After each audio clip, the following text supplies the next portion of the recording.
After nearly 18 years of searching for my biological father, I finally had a real lead.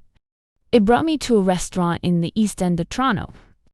But what I didn't expect was that I was about to come face to face with someone who was there in the very beginning.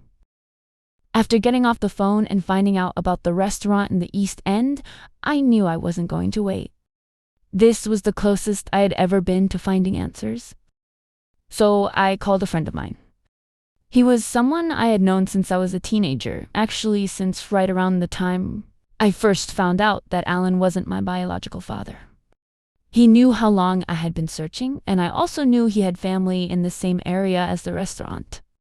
So I called him and asked if he'd ever heard of it. He said he had, that he and his family had been there many times. Then I told him everything, what I had just found out. The phone call. The lead. And his response was immediate. "When are we going?" I said, "Tonight." A few hours later, he picked me up and we started the drive. The restaurant was about an hour away.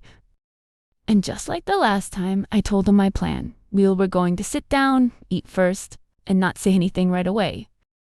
I even joked again about being afraid I might get poisoned if I asked too many questions too soon. And again, it sounds funny now, but at the time, I still didn't know what kind of situation I was walking into.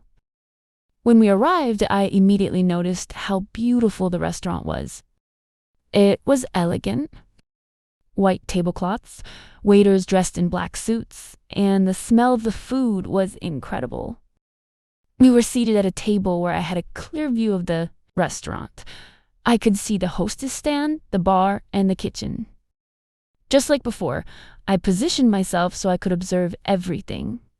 We ordered appetizers and our meals, and the food was amazing. But the entire time, my mind wasn't on the food. I was watching, waiting, trying to figure out who might be connected to my father. Once we finished eating, the waiter came over and asked if there was anything else he could get us. And I knew that was my moment. I pulled out my phone and brought up the article that had been sent to me earlier that day. I already knew the man in the photo wasn't my father, but I played it off like I wasn't sure. I said, "Do you know if this man is Nico or if it's Peter?" The waiter looked at the photo and said, "That's Peter, Nico's brother-in-law," which confirmed what I already suspected. Then I asked him, "Do you know how I could get in contact with Nico?" And without hesitation, he pointed across the restaurant and said, "His sister Athena is right over there." And there she was, standing behind the bar. In that moment, everything around me felt like it slowed down. After years of searching, after all the dead ends, after all the questions, the woman standing in front of me could have the answers to everything I had been looking for. My heart was beating so fast. But I tried to stay calm. I asked the waiter if I could speak with her for a moment. He said, of course, and went to get her. A few moments later, she walked over to our table. She stood at the end of it, and I reached out my hand and said, "Hi, Athena, my name's Amanda." She smiled and said, "Hi, nice to meet you." Then my friend looked at her and said, "You might want to sit down for this."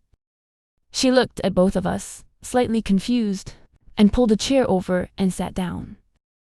And in that moment, I took a deep breath, because I was about to say something that could change everything. I looked at her and said, "My mom used to work for you at a restaurant in the 80s called The Castle." And in that moment, everything started to change.